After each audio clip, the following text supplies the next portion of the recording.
Aujourd'hui, je suis avec mon amour. Alors on en profite pour vous parler de l'amour de mon amour, David Foster Wallace et son Infinie Comédie. Mon amour, il a un nom, il s'appelle Jérémy, il est assis là. Et l'amour de mon amour, c'est David Foster Wallace, un écrivain américain, c'est l'auteur de l'Infinie Comédie. Ce petit livre de poche là. Cette énorme somme qui est parfois, souvent considérée comme le dernier grand roman du XXe ou le premier du XXIe, ça dépend. Et qui a été publié il y a maintenant 2 ans, 3 ans. 3 ans, aux éditions de l'Olivier, c'est-à-dire enfin traduit en français. Il a été traduit en français par Francis Kerline et les notes de fin d'ouvrage par Charles Recourcet, qui a traduit déjà pas mal d'autres choses de Wallace, dont Le Roi Pâle. Oui, notamment Le Roi Pâle. Il faut lire Le Roi Pâle, mais pas tout de suite. On en reparlera. Et Le Fini Comédie, c'est un foutu gros bouquin. Tu l'as lu quand, toi, pour la première fois ? Je l'ai lu en anglais 10 ans avant sa traduction française, en 2005. En 2005 ? Ouais. Voilà, c'était vivant ? Voilà, c'était vivant. J'ai lu coup sur coup l'Infinie Comédie et les 2 premières traductions françaises de Wallace que l'on a pu avoir en France, Au Diable Vauvert, qui étaient les brefs entretiens avec des hommes hideux et un truc soi-disant super auquel on ne reprendra pas. Donc 2 volumes. C'était moi. Pardon. 2 volumes de Wallace, c'est-à-dire un recueil de nouvelles et un recueil de textes journalistiques Ouais. qui étaient un peu ces 2 créneaux d'écriture, la fiction et le reportage. Et quand tu es tombé sur l'Infinie Comédie, tu en avais déjà entendu parler ou tu avais déjà lu sur le roman ? Est-ce que tu avais des attentes particulières en 2005 ? Pas vraiment, juste l'écho de sa réception aux États-Unis, tout ce qui l'entourait en fait, tout ce qui entourait son nom. C'était quelqu'un d'assez connu aux États-Unis. Avant cette traduction française, on le repérait assez mal en France, parce que c'est un auteur assez ardu. Oui. On peut assez difficilement se représenter ce qu'est David Foster Wallace avant de le lire. Si d'autres gens nous en parlent, on peut s'en faire une idée qui serait assez faussée, parce que c'est un auteur difficile, mais c'est un auteur qui attrape aussi très facilement, comme les grands écrivains peuvent le faire. Donc c'est quelqu'un d'assez intimidant, mais une fois qu'on est lancé, on adhère. Donc tant qu'on ne l'avait pas en France, j'ai l'impression qu'on avait une espèce de réserve, de prudence, avant d'avoir accès à ces traductions.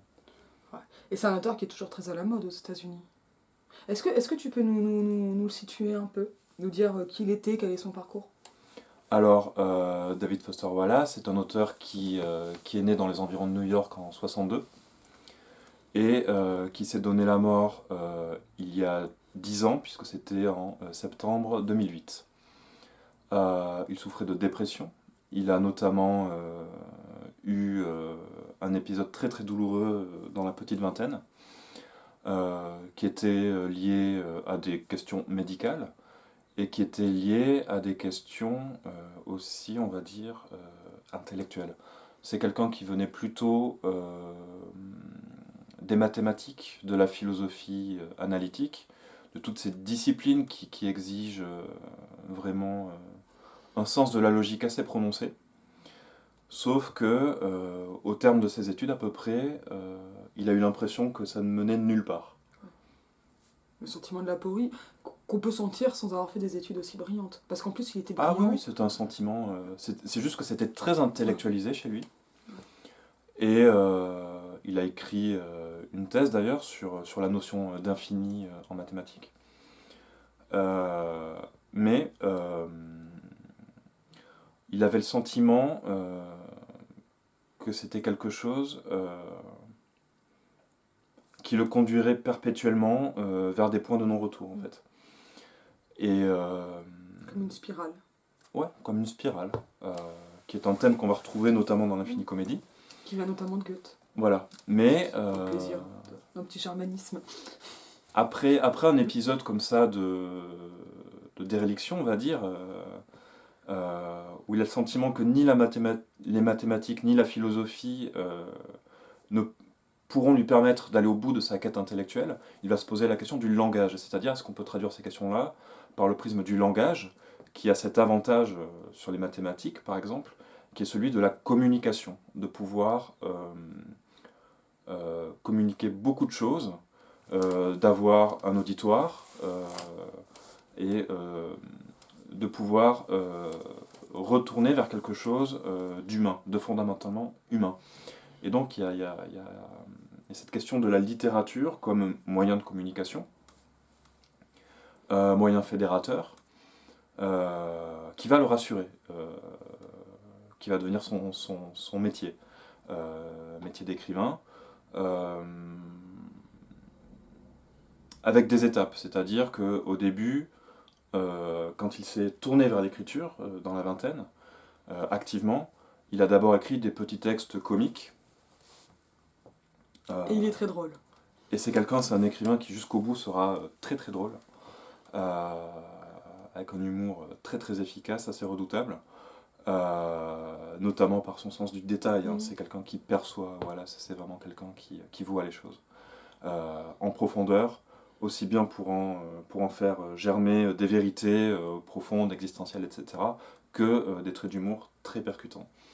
Il avait notamment une fascination pour ce que l'on appelle l'humour juif, qu'il a notamment traité dans l'œuvre de Kafka. Il a écrit un texte sur l'humour et Kafka. Qu'on trouve traduit en français, c'est dans un numéro des temps modernes. Oui, ouais. Effectivement. Que j'ai fini par trouver. Assez récent. Voilà, donc on a cette question-là qui est abordée. On en reparlera peut-être dans une autre vidéo. Voilà. De ce texte. Oui, pourquoi pas. Et il a écrit un premier roman... Infini comédie, infini vidéo. Il a écrit un... Oui, il y aurait quelque chose. Ouais, mais on va le broder, ça. Ne t'en fais pas. Il y aurait... Oui, alors il a écrit un premier roman, si je ne m'abuse, en 84, qui a été traduit en français, qui s'appelle La fonction du ballet, qui est déjà intéressant, qui met déjà en place pas mal de choses, avec lequel il n'était pas très à l'aise. Hein. Il pense qu'il était trop jeune, encore trop jeune, vers 22 ans, il avait 22 ans à l'époque à peu près, pour se lancer dans l'écriture. C'est quand même un roman, tu l'as lu, je crois. Non, pas celui-là. Pas La fonction du ballet. Non. Merci d'étaler mon ignorance. Mais à coup pas. Mais je sais qu'il est au Diable Vauvert. Oui. Je me rattrape comme je peux. Quasiment. Je l'avais commencé et ouais. je suis tombée dans un tunnel d'agrègue et je n'ai jamais envie de lire Wallace à la va-vite. Et je crois que vraiment un livre comme l'Infini Comédie, c'est un livre qu'il faut prendre le temps de lire à un moment. Donc hop, on va le remettre devant. Tac, c'est un énorme bouquin, ça ne se lit pas à la va-vite, ça se relit. Enfin, de toute façon, quand je l'ai fini, je l'ai pas relu, mais je l'ai reparcouru très vite. Bon, ouais, je sais toujours pas ce que j'en pense, mais c'est bien pour ça que j'ai envie qu'on en discute. Mais la fonction du ballet, je l'avais parcouru et puis j'avais dit ok plus tard. D'accord. Donc 1486 pages en édition de l'Olivier. Tout de même. Quand même. Voilà. Non, ça c'est mon exemplaire que j'ai acheté le jour de la sortie française, toi tu l'as acheté 2 mois après. On est des fans. Surtout toi. Oui, j'ai dû, oui, effectivement, ma copie américaine, j'ai dû la racheter tellement j'avais usé la première. Donc c'est dire si c'est quelqu'un que j'ai consommé, on va dire, hein, de façon un peu cynique. C'est quelqu'un qui a pas mal écrit, hein, c'est quelqu'un qui a pas mal espacé ses grandes publications, mais qui a quand même toujours beaucoup donné quand il a publié. Il a écrit plusieurs recueils de nouvelles. Le premier étant La fille aux cheveux étranges, je crois qu'on est en 88. Les brefs entretiens avec des homideux, et ensuite en 2004, Oblivion, l'oubli en français, qui a également été traduit chez l'Olivier, assez récemment. Tout est intéressant, tout est rentable, on va dire, pour utiliser un langage un peu marketing. C'est un écrivain qui ne déçoit pas, qui vaut le nombre de pages qu'il écrit. C'est l'une de ses particularités. Un excellent rapport qualité-prix. Bon rapport qualité-prix, parce que c'est des ouvrages qu'on relit aussi. Wallace se relit. Mais alors, si on les prête, on ne les retrouve pas en général. Oui. Attention, offrez-le, offrez-le. Offrez-le, c'est un très bon écrivain à offrir. Pour commencer, c'est de l'eau. C'est de l'eau. C'est Oui. très bien. Alors, mais on est très éloigné ouais. du Wallace roman. On en reparlera une autre fois. Oui. L'Infini Comédie, alors est-ce que tu te souviens de ce que ça a pu avoir comme effet la première fois que tu l'as lu? Ou que tu l'as ouvert? Ou que tu l'as feuilleté? D'ailleurs, tu l'as peut-être pas lu. Est-ce que L'Infini Comédie, première fois. C'est à toi. Je l'ai lu un été. C'est un peu comme Proust. C'est un écrivain, on sent très vite qu'il faut se réserver le moment de la lecture. Assez précieusement, sinon ça ne sera pas possible. Surtout en anglais. Parce que c'est une écriture qui est très particulière. Comme tout écrivain que l'on découvre, a fortiori dans une langue étrangère, il faut un temps d'adaptation. Qui a pu être assez long chez Wallace. L'intérêt de Wallace étant qu'il a une voix. On entend sa voix. Et si vous écoutez des enregistrements audio de Wallace, en plus, vous découvrirez qu'il a une voix très douce, très bienveillante, très apaisante. Et cette voix-là, elle reste. Quoi qu'on lise de Wallace, on va l'entendre nous raconter son texte. D'autant plus qu'il s'est lui-même enregistré en livre audio pour certains de ses ouvrages, donc on peut avoir cette familiarité-là qui On a s'accentue. l'Infini Comédie comme ça? Non, on a notamment son Consider the Lobster, son recueil de nouvelles, qu'il a enregistré. Alors, l'Infini Comédie. C'est un ouvrage qu'il a écrit quand il avait entre 28 et 30 ans, grosso modo. Pour donner une équivalence, c'est un peu pour Wallace ce que Moby Dick a été pour Melville. C'est-à-dire l'ouvrage des 30 ans et l'espèce de Bible, l'espèce d'ouvrage quintessentiel qui contient tout ce que l'auteur a à donner. Tout ce que l'auteur peut apporter, tout ce que l'auteur a aiguisé pendant ses années d'apprentissage, va se retrouver réuni dans un ouvrage. Et pour Wallace, c'est l'Infini Comédie. Il a écrit d'autres très très bons textes, mais ça c'est vraiment, c'est vraiment le point de convergence de son travail. C'est un ouvrage qui a fait sensation aux États-Unis, où il a été publié en 96. Je crois que Wallace a déposé le manuscrit en 93 à l'éditeur, et qu'il a finalement pu être publié en 96, ce qui en dit long sur le travail de publication. Et là, il y aurait probablement un bel article ou un bel ouvrage à extraire de cette expérience de la part des éditeurs, voire une thèse, puisqu'il y a eu un travail de coupe et de remaniement très très dense. Pourquoi? Parce que c'est un ouvrage qui est très long, qui fait 1000 pages dans sa forme finale, mais qui a aussi la particularité d'être non linéaire, c'est-à-dire que Wallace, pour faire ce récit, a imaginé un calendrier virtuel, et d'un chapitre à l'autre, on va changer de temporalité. Il va nous donner l'année au départ de chaque nouveau chapitre, sauf qu'il a imaginé un système d'après lequel des compagnies ont racheté les calendriers pour substituer aux dates des noms de marques. Donc on n'a plus un indice qui serait numérique, on a un indice qui correspond à une marque. Qui est marketing. Comme ceci, est-ce qu'on voit... Yes, ça focus. Année des sous-vêtements pour adultes incontinents, Depend. Voilà. Donc on a des marques de couches, des marques de savon, des marques d'aliments qui vont se substituer aux indices numériques. Donc on est perdu. On est perdu. Il y a des lecteurs plus ou moins érudits de Wallace qui ont essayé de composer le calendrier auquel il faisait allusion. Parce qu'il y a réellement un calendrier. C'est un ouvrage d'anticipation, on va dire. Il a écrit l'ouvrage au début des années 90, et selon toute probabilité, la diégèse, donc l'histoire racontée, se déroule environ dans les années 2010. On est plutôt dans cette période-là. On vit dans Wallace. Voilà, Ok. début 2010. Donc dans un futur proche par rapport à l'époque à laquelle il l'a écrite. J'essaie de retrouver des années, mais...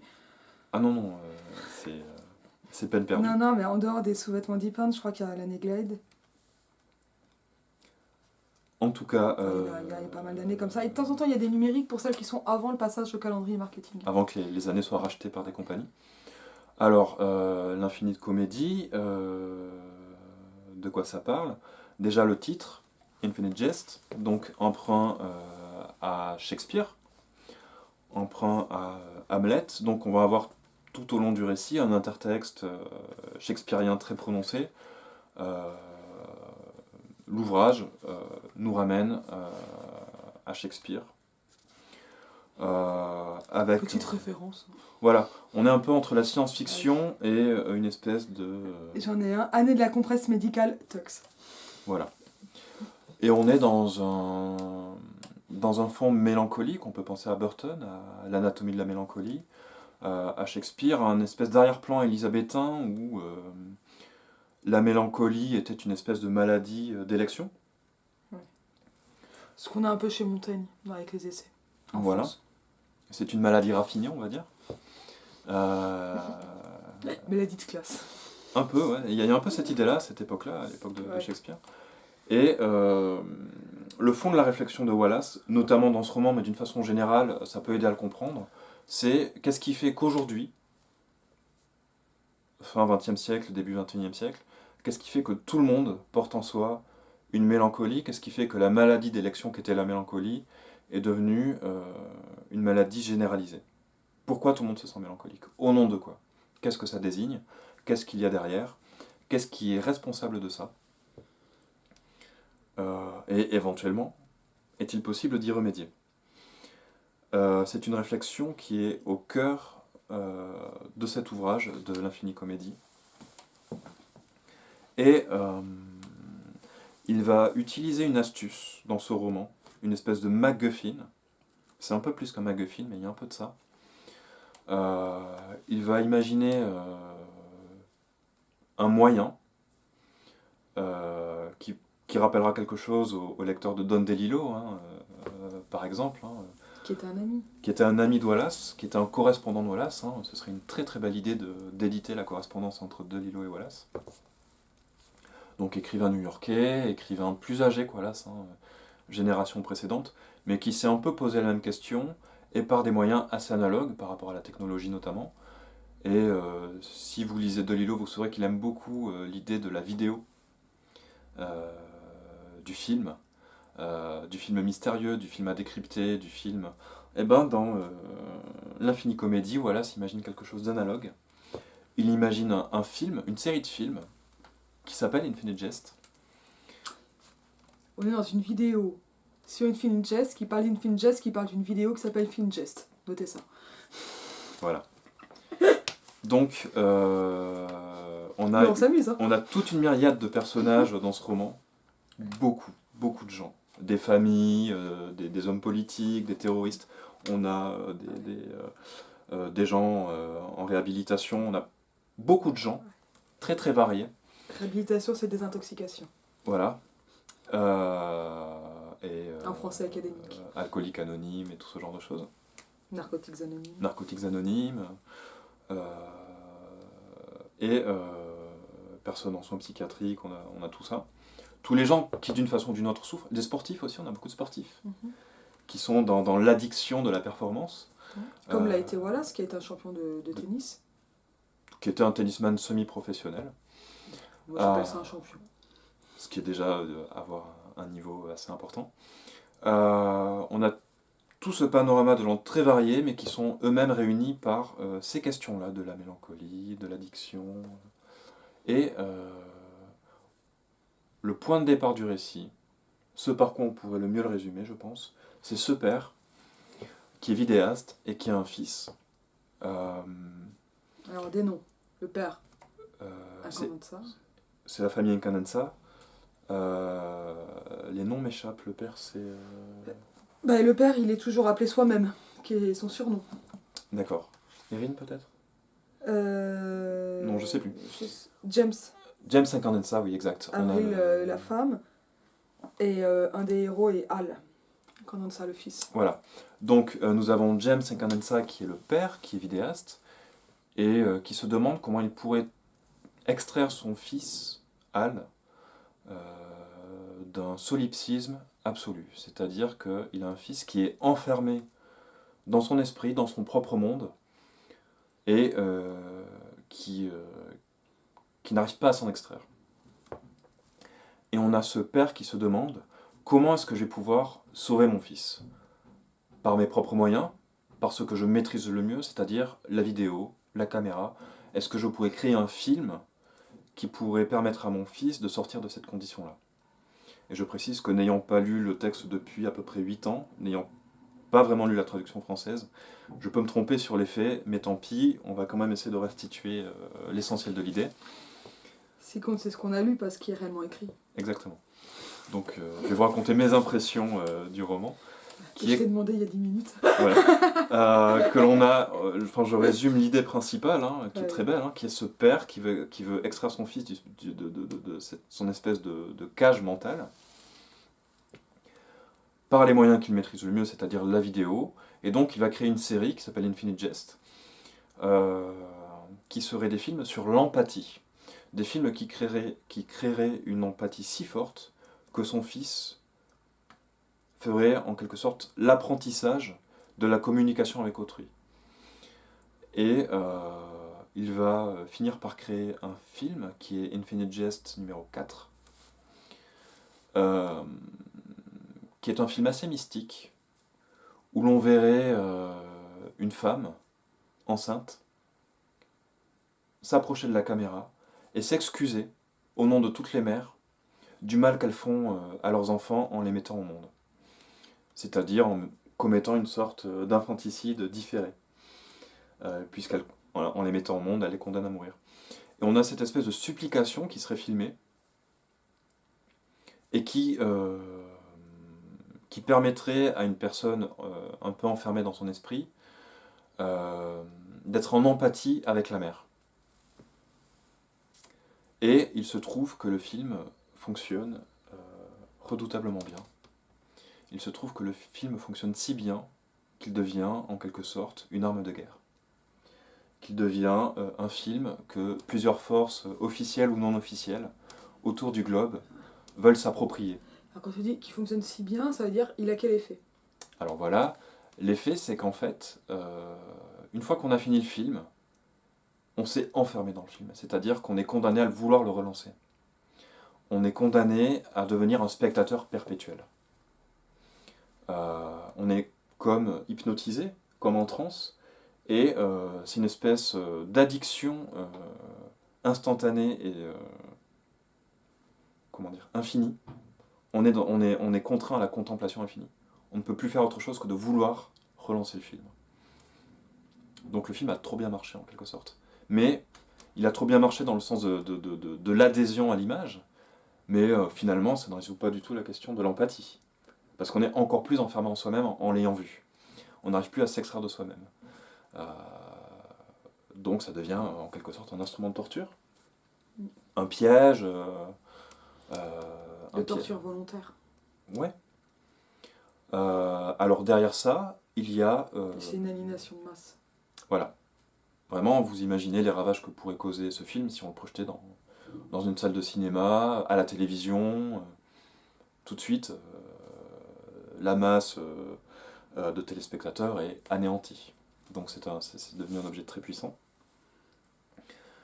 Et voilà, c'est un peu le prétexte, l'impulsion de ce roman par ailleurs très large qui touche à beaucoup d'autres domaines.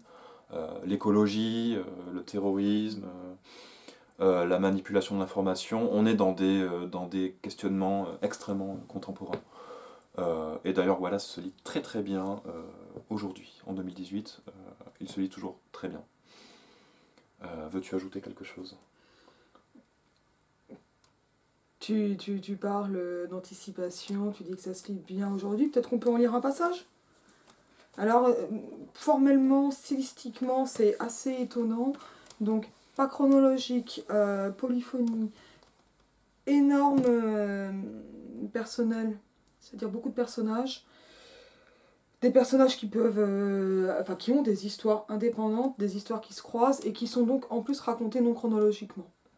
Donc, l'ensemble est absolument diffracté et entrecoupé par des passages, comment dire, je sais pas si on peut dire narratifs ou en tout cas, je dirais encyclopédiques. Et ça, c'est un autre aspect important et qui rejoint Burton que tu as mentionné. Et cet encyclopédisme, c'est vraiment un goût de l'érudition, un goût du langage technique. Là, je pense qu'on peut penser à quelqu'un comme Rabelais. Oui, ça oui, le lien a été établi par les Voilà. spécialistes de Wallace. Hein. Voilà. Et avec une énorme variation même dans la typographie. Donc on peut avoir des passages entiers en capitale, énormément de renvois en notes de bas de page avec des notes de bas de page dans les notes de bas de page, enfin notes de fin de volume Oui. en l'occurrence. Donc les notes constituent un roman en soi. Oui, on a une bonne centaine de notes de fin d'ouvrage, je crois. Hein. Ouais, dont certaines, je crois qu'il y en a une ou deux qui font une dizaine de pages. Ah oui, oui, oui, oui. Au moins. Facilement, oui. Énormément de jeux sur des abréviations, des néologismes, des surnoms. Capitalisation. Des... Capitalisation aussi, il joue beaucoup avec la capitale. Avec la capitale, oui. Avec la casse et tout ça, c'est quelque chose qui... Parfois des changements donc, de typographie, enfin c'est extrêmement divers aussi à lire en ce sens-là. Voilà, c'est un livre, je sais que j'ai déjà lu 2 fois, il faut que je le relise une troisième. Hein. Donc il y a des passages qui émergent et j'ai comment dire, une impression de stupéfaction face à ce livre. Bon, ça, c'est pas très glorieux, tu vois, mais j'aurais même du mal à le résumer. À en résumer des bribes, oui, mais à résumer l'ensemble, il y a quelque chose qui est impossible et un peu vain. Bon, les choses se font toujours, hein, mais voilà, qui peut se mettre en place. Et on s'était dit, avant de lancer la caméra, nous-mêmes, que il fallait quand même le faire entendre. Et notamment donc, pour ce qui est de ces nouvelles technologies et des conséquences qu'elles peuvent avoir sur les gens et sur la façon de vivre. Ça, c'est vraiment une question qui est quand même très, très marquante chez Wallace, notamment avec la télévision, et qu'il imagine, à partir donc, de son propre rapport à la télévision, sur des technologies qui n'existent pas encore, mais dont on peut trouver peut-être quelques prémices, nous, actuellement, en tant que lecteurs et lectrices de 2018. Là, je pensais à quelques pages, donc à partir des pages 202, 203, relativement au début. De toute façon, même en racontant tout cela, il n'y a pas de spoiler. Hein. Le roman est vaste. Sur, en fait, l'introduction de la vidéophonie dans les foyers.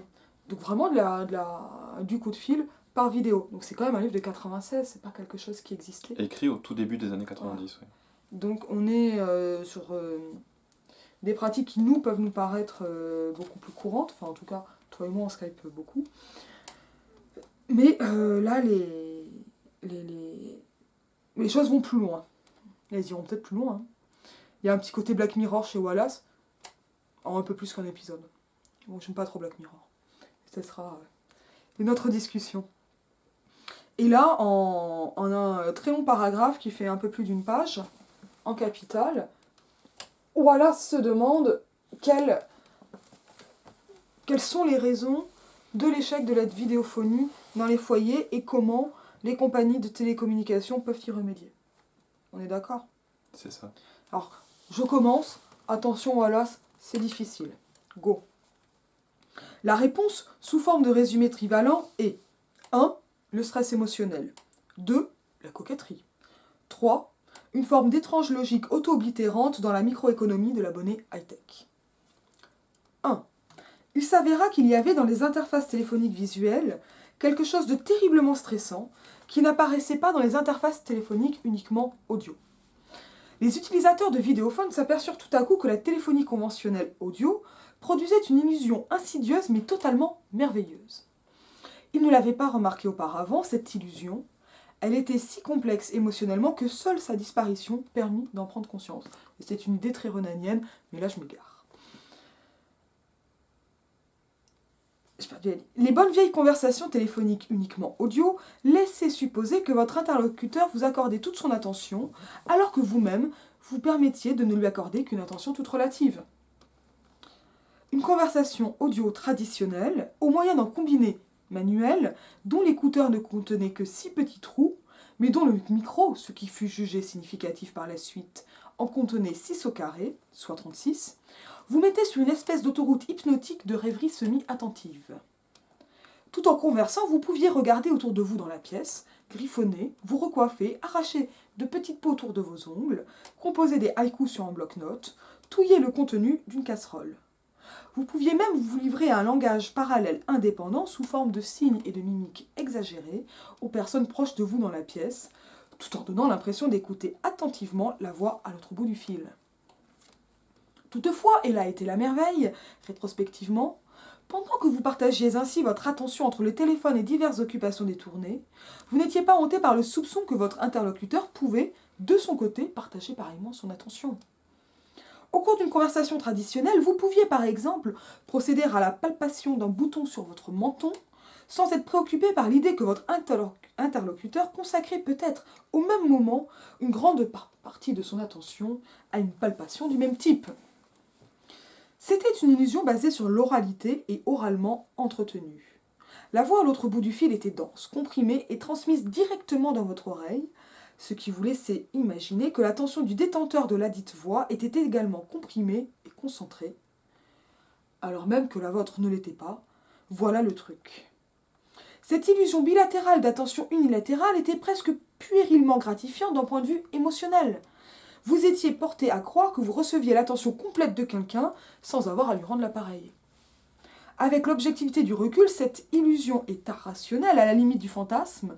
C'est un peu comme mentir aux autres en croyant qu'eux ne le peuvent pas. La vidéophonie rendait le fantasme caduc, les appelant à découvrir qu'ils devaient affecter le même genre d'expression hyper attentive que lors d'une conversation en face à face. Les appelant qui naguère se laissaient aller inconsciemment au griffonnage oisif ou à la rectification d'un pli de pantalon, paraissaient maintenant impolis, distraits ou narcissiques comme des gamins. Ceux qui, encore moins consciemment, se pressaient des boutons ou se curaient le nez, voyaient désormais, quand ils levaient les yeux, des expressions horrifiées sur les visages de leurs interlocuteurs. Il résulta de tout cela un stress vidéophonique. Pire encore, bien sûr, était l'impression traumatisante d'être chassé du paradis quand, cessant momentanément de tracer le contour de votre pouce sur votre pense-bête ou de rajuster l'angle de frottement de votre caleçon, vous vous apercevez que votre interface vidéophonique était en train d'ôter distraitement le ferré dans lacet de chaussure en vous parlant et découvriez subitement que votre fantasme infantile, consistant à croire que l'attention de votre interlocuteur vous était acquise pendant que vous griffonniez ou tripotiez vos parties génitales, était une illusion caduque, que vous ne reteniez pas davantage cette attention qu'il ne retenait la vôtre. Les vidéophonants découvrirent que cette obligation de concentration était monstrueusement stressante. 2. Et le stress vidéophonique était encore plus marqué si vous étiez un tant soit peu coquet. C'est-à-dire, écrit CAD, si vous vous souciez de votre look aux yeux d'autrui. Comme tout le monde. Quoi ? Ne nous l'aurons pas. Les bons vieux appels téléphoniques audio ne nécessitaient ni maquillage, ni perruque, ni prothèse chirurgicale, etc. Vous pouviez même vous passer de vêtements, si ça vous démangeait. Mais, pour quelqu'un qui surveillait son image, il était impossible de répondre débraillé à un appel vidéophonique. C'était un peu comme si votre sonnette sonnait, et non un simple téléphone à l'ancienne. Quand on sonne à votre porte, vous vous rhabillez, vous remettez vos prothèses, vous vous recoiffez dans le miroir du vestibule avant d'ouvrir. Passe à la page 206. Mais ce qui enfonça vraiment le clou du cercueil de la vidéophonie fut l'apparence du visage des téléphonants sur l'écran de leur TP. Je sais plus ce que c'est TP. C'est l'appareil. C'est le nom de l'appareil, mais de quoi ? Parce que les capitales. Ce qui amène cet effet de perte, voire de déréliction. Je poursuis. Non pas le visage de leurs interlocuteurs, mais le leur, quand ils le voyaient en vidéo. Il y avait 3 commandes, en fait. Grâce à l'option vidéo record de la carte mémoire du TP, vous pouviez enregistrer les impulsions dans les 2 sens, appelant et répondant, puis regarder à quoi vous aviez ressemblé pendant la conversation. C'était une option aussi irrésistible qu'un miroir. Or, l'expérience se révéla presque universellement horrifique. Les gens étaient horrifiés par leur propre visage sur l'écran du TP. Ce n'était pas seulement le phénomène bien connu d'empattement du speaker, cette impression d'avoir le visage bouffi que la vidéo donnait. C'était pire. Même avec les écrans de TP à haute définition, les abonnés trouvaient que leur visage téléphonique avait un aspect essentiellement flou et moite. Une indéfinition, à la fois blafarde et brillante, qu'ils jugeaient non seulement peu flatteuse, mais évasive, furtive, pas franche, pas aimable. Dans une première et inquiétante enquête sur un panel Interless GTE qui passa inaperçu dans l'engouement entrepreneurial pour la technologie SF, près de 60% des personnes interrogées ayant vu leur visage pendant une conversation téléphonique employèrent spécifiquement ces termes, pas franc, pas ou peu aimable, pour décrire leur propre aspect, et 71% des seniors, pourcentage phénoménal, comparèrent leur vidéo visage à celui de Richard Nixon pendant les débats Nixon-Kennedy de 1960 AS. La solution proposée à ce que les consultants psychologues de l'industrie des télécommunications appelèrent la dysphorie vidéophysionomique, ou DVP, fut, bien sûr, le masque à haute définition. Et en fait, ce furent les mêmes entrepreneurs qui en profitèrent. Après l'imagerie vidéophonique à haute définition, ils se lancèrent dans la production de masques et tirèrent leur épingle du jeu, sans perdre leur chemise et y gagnant même de solides réseaux additionnels. Question masque, l'option initiale d'imagerie photographique à haute définition, qui consistait à sélectionner les éléments les plus flatteurs d'une série de photos multi-angles, déjà flatteuses dans l'abonné donné pour, grâce à l'équipement de configuration image existant et employé par l'industrie cosmétique et les autorités policières, en faire un visage composite, séduisant, affichant en HD une expression d'attention franche et totale, voire légèrement exagérée, fut rapidement supplanté par l'option moins chère et plus économe en bits qui, au moyen d'un logiciel employé par les cosméticiens et le FBI, permettait de diffuser une image faciale réelle, mais améliorée par un masque en résine de polybutylène qu'on pouvait porter de façon permanente et dont le rapport qualité-prix était extrêmement avantageux vu le bénéfice en matière de stress et de DVP réduit, d'autant que les pratiques lanières en velcro servant à attacher le masque autour de la tête de l'appelant coûtaient des clopinettes. Et en l'espace de 2 exercices comptables, les compagnies de téléphone câbles purent regagner la confiance des abonnés affligés de DVP en établissant des contrats d'intégration horizontale qui leur permirent d'offrir des services gratuits masque visage composite pour chaque installation vidéophonique. Les masques HD, quand on ne s'en servait pas, étaient simplement suspendus à un petit crochet sur le côté de la console téléphonique du TP, vides et plissés, ce qui avait quelque chose d'un peu surréaliste et déconcertant. Il faut le reconnaître, sans parler des risques de confusion d'identité auxquels ils exposaient, à cause des consoles multi-utilisateurs d'une famille ou d'une entreprise, car, dans la précipitation, il était possible de prendre le masque d'un autre par erreur, sur la sélection de visages composites suspendus à leur crochet. Mais dans l'ensemble, les masques semblèrent une réponse industrielle bien adaptée aux problèmes coquetterie, stress, image faciale nixonienne. Est-ce que je continue ?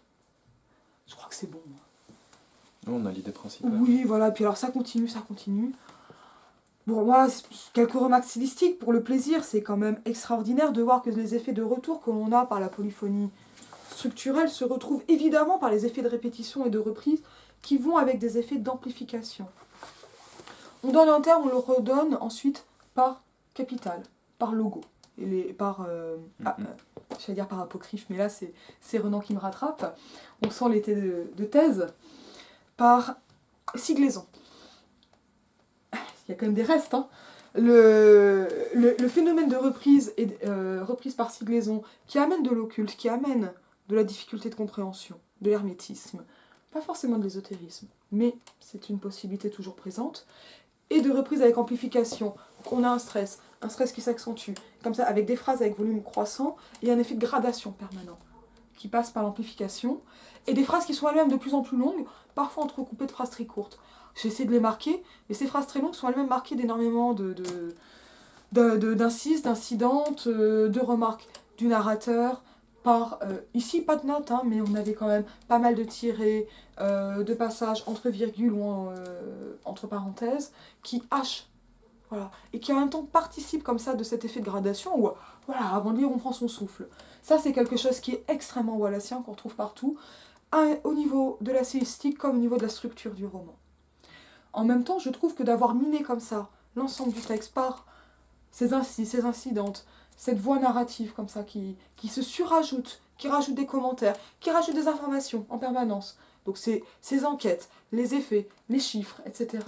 Donc fait qu'au sein d'une même phrase ou d'un paragraphe, et les paragraphes eux-mêmes, les phrases, les paragraphes sont toujours de plus en plus longs comme ça au sein des chapitres, et globalement les premiers chapitres sont assez courts et ils s'allongent globalement au niveau du roman, mais alors là on est au doigt levé, hein, on fait ça au pifomètre. Ça c'est vraiment du Wallace, on prend le sujet et on le creuse, ou on le monte, ou on le gonfle.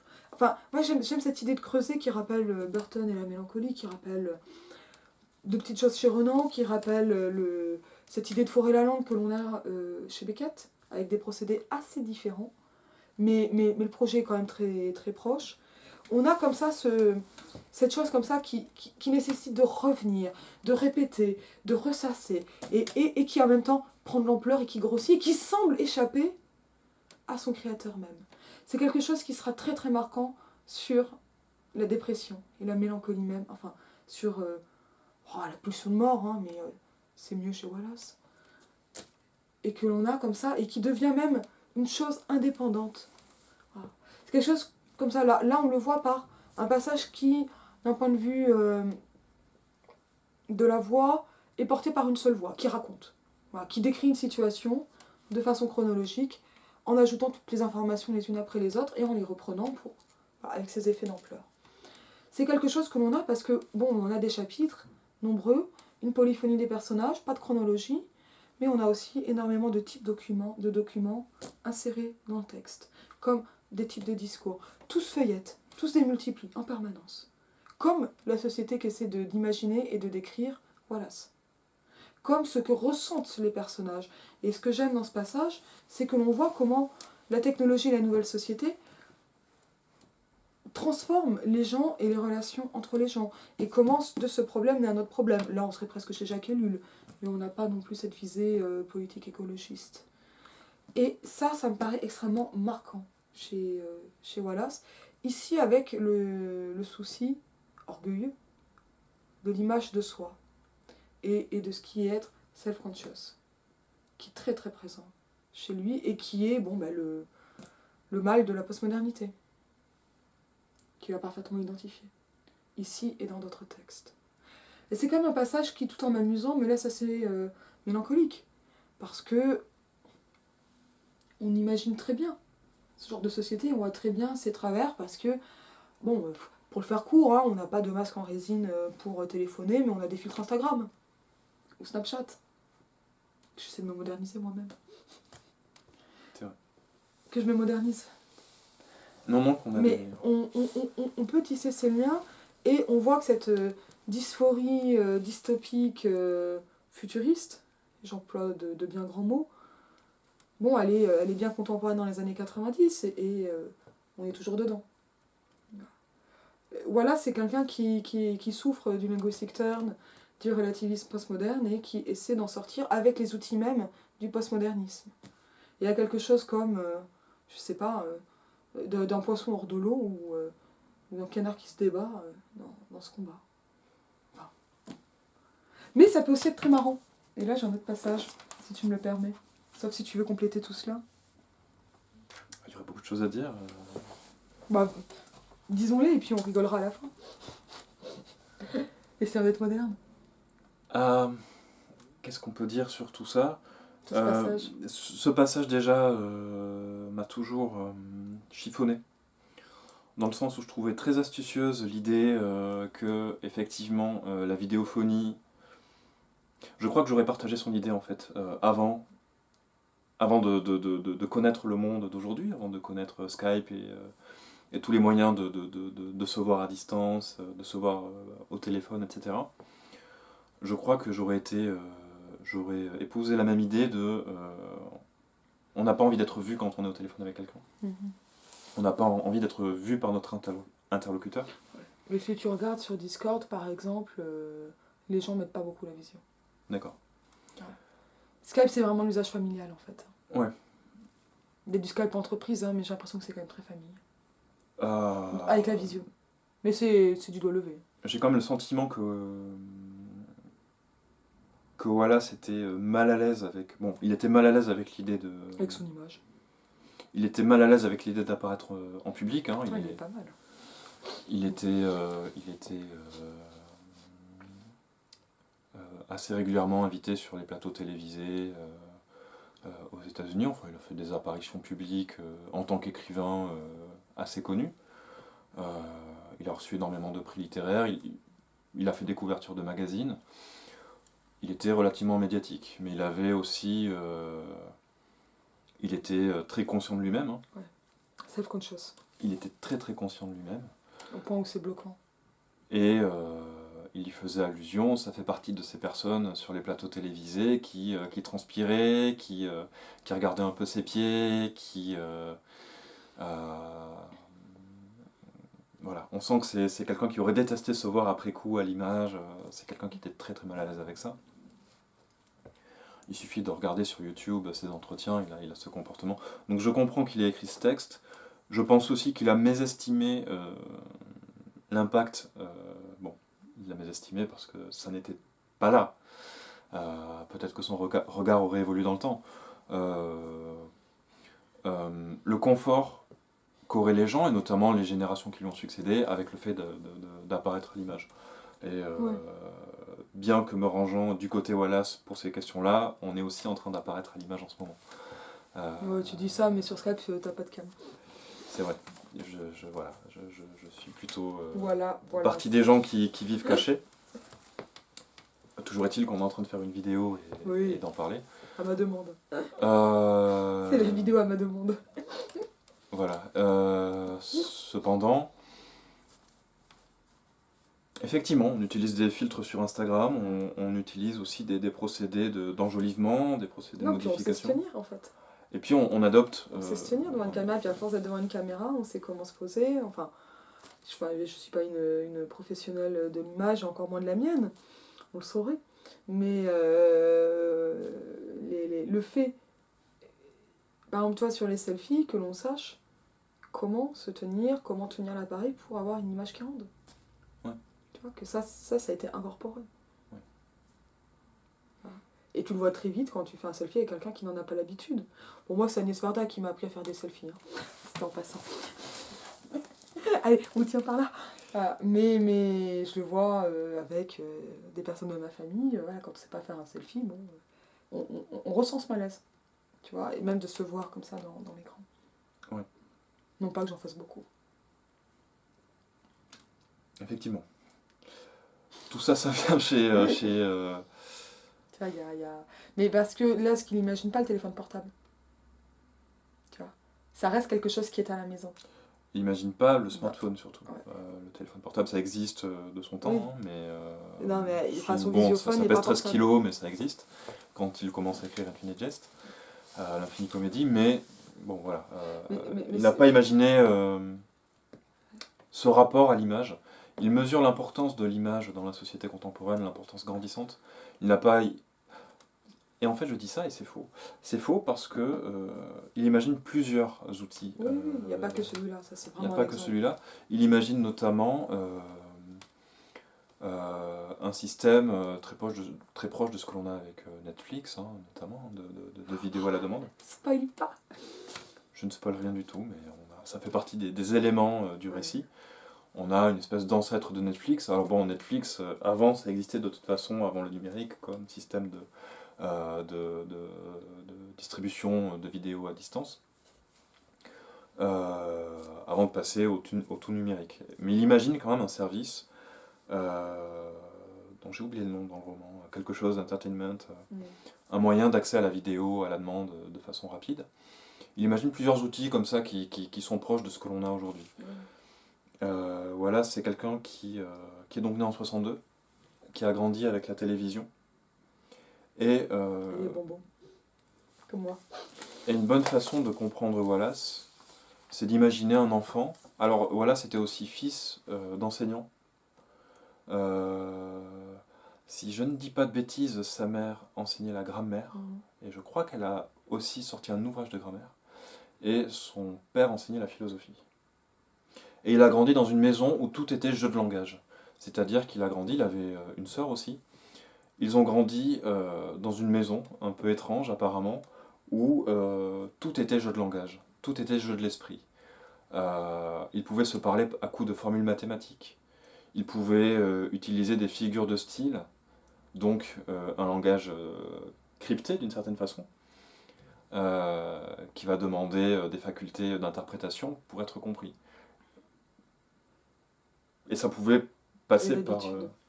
Oui, Et intellectuel et d'habitude parce que on le sait bien, quand on se fréquente, on finit par avoir des mots qui n'ont de sens que pour nous. Ouais.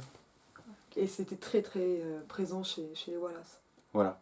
Donc il a grandi aussi, je pense qu'il avait quand même un intellect assez puissant. Hein. La chose ne fait que peu de doute. C'est quelqu'un qui était vraiment considéré comme un personnage brillantissime, hein, qui a fait de belles études, qui était précoce, qui était vraiment très très doué, mais qui a en plus eu cette chance du destin de vivre dans une maisonnée qui lui permettait de muscler tout ça dès son enfance. Ok. Où est-ce que tu veux en venir? Je présente Wallace, hein, je continue de présenter un petit Je crois qu'on peu parlait de l'extrait. Wallace, et c'est quelqu'un qui a grandi... Nous aussi, on n'est pas chronologique. Non. On est la finie comédie en acte. C'est quelqu'un qui a grandi devant la télévision, beaucoup, qui a beaucoup regardé la télévision, et qui a eu ce rapport un peu faussé entre le spectacle et le réel, entre ce que la télé a pu montrer dans son enfance, donc années 60, 70, 80, ce qu'était la télé américaine à cette époque-là. Donc dans les années de Nixon à Reagan, on va dire. Donc quelque chose d'assez contrôlé, où la question de la censure se posait, particulièrement dans les années 80, mais où la télé était quelque chose d'extrêmement consensuel, de choisi. Et je pense que là, ça rejoint un peu ce stress qu'il évoque des gens par rapport à des images d'eux-mêmes, des représentations d'eux-mêmes qui sont déplaisantes. Je pense que ça venait aussi pour lui d'une période, hein, des années 60 aux années 80, où la caméra enjolivait les gens qui se présentaient devant parce que elle filmait le cinéma, elle filmait la télévision, des professionnels de l'image, des professionnels du jeu, qui étaient habitués à se montrer de façon valorisée. Et avec ce côté redoutable de tout le monde est beau, tout le monde présente toujours bien, tout le monde est bien coiffé, tout le monde est bien maquillé. Et puis il suffit que... Pardon ? C'est pas comme ça ici. Il suffit que finalement une caméra nous montre tel qu'on est nous-mêmes pour réaliser que tout ça est factice. Que en fait, les gens à la télévision portent des masques. Que ce soit du maquillage, que ce soit une habitude, l'habitude de l'image, l'habitude du comédien, l'habitude de l'animateur télévisé, tout ça est factice. Il avait ce rapport assez conflictuel à la télé, où il était accro, hein, il était accro au programme télévisé, et en même temps il était très sensible à ces effets pervers qui apparaissent avant Infinite Jest. Si vous lisez le recueil La fille aux cheveux étranges, il y a des nouvelles consacrées aux jeux télévisés, à David Letterman aussi, hein, qui est l'animateur de talk show par excellence aux États-Unis, dont Wallace se méfiait beaucoup, parce que c'était un animateur assez cynique. On en parlera une autre fois. On en parlera une autre fois. Donc il y a ce rapport-là à l'image qui est faussé.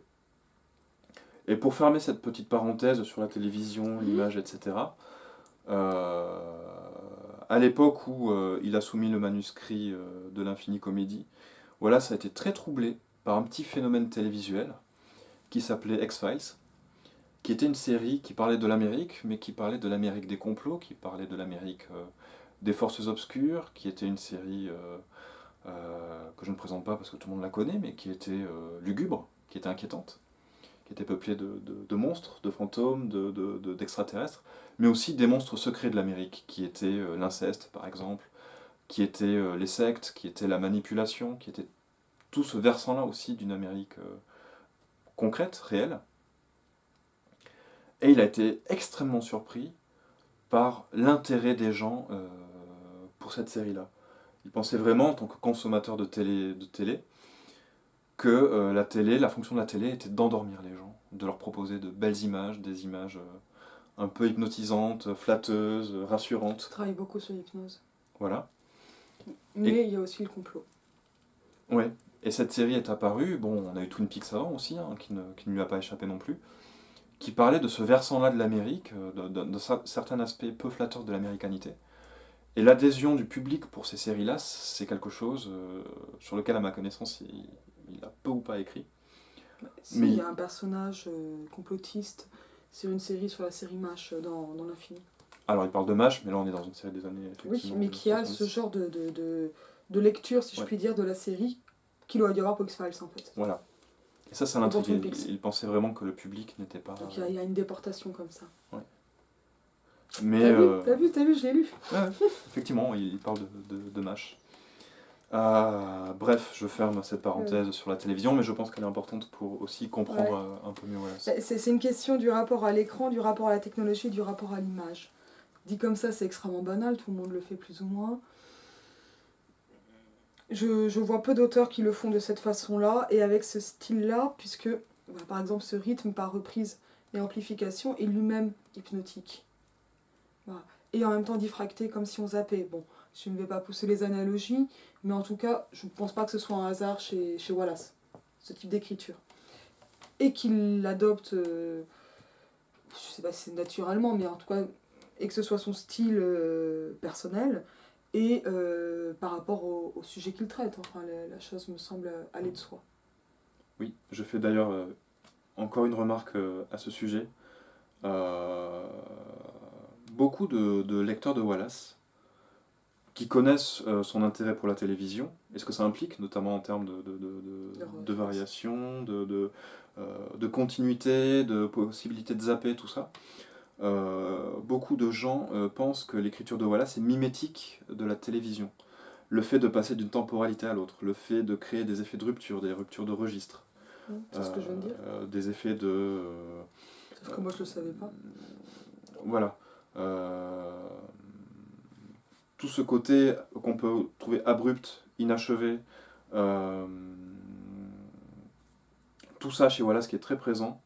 Bon, il y a des lecteurs de Wallace qui pensent que c'est un effet mimétique. Je veux écrire des livres qui ressemblent à la télévision. Je pense pas que ce soit comme ça. Et alors, effectivement, Wallace a toujours réfuté ça. Pour lui, l'objet littéraire est un objet... Je pense que c'est une hypnose commune. Que c'est différent que de faire comme la télé. Je pense que c'est une façon d'aller chercher le lecteur... Enfin, il y a quelque chose qui me paraît venir avec une dialectique qu'on peut voir ou pas, hein, enfin, ou des va-et-vient, ou des phénomènes de rétroaction entre quelque chose qui serait de l'ordre de l'immersion et de la sortie de l'immersion. De l'hypnose et de la sortie de l'hypnose. Que par exemple les répétitions avec amplification vont du côté de l'hypnose, si on arrête on perd le fil, c'est quelque chose qu'il faut lire d'une traite, mais qui est constamment rompu par justement les discontinuités. Mhm. Qui sont... Et les influences du narrateur, enfin par tout ce qui va être de l'ordre de la métalepse. Oui. Alors ça revient à l'intention de Wallace qui justement n'est pas du tout d'imiter la télévision. Il le dit lui-même, hein, il le dit dans plusieurs entretiens, mais qui est de déployer tout l'arsenal que permet la littérature pour engager un jeu avec le lecteur.